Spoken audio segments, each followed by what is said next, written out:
संत गाडगेबाबा अमरावती विद्यापीठ महाराष्ट्र राज्याचे माजी मुख्यमंत्री यशवंतराव चव्हाण यांची जयंती साजरी करण्यात आली आहे। या प्रसंगी कुलगुरू डॉक्टर मिलिंद बारहाते यांनी यशवंतराव चव्हाण यांच्या प्रतिमेचे पूजन पुष्पार्पण करून विद्यापीठाच्या वतीने अभिवादन केले।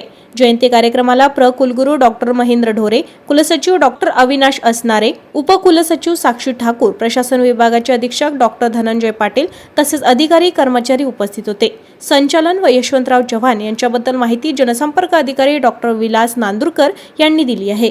ताज्या घडामोडी आणि आपल्या शहरातील बातम्या बघण्यासाठी नंबर 1 न्यूज चॅनलला सबस्क्राइब करा, शेअर करा, आपल्या प्रतिक्रिया कमेंट बॉक्स मध्ये द्या।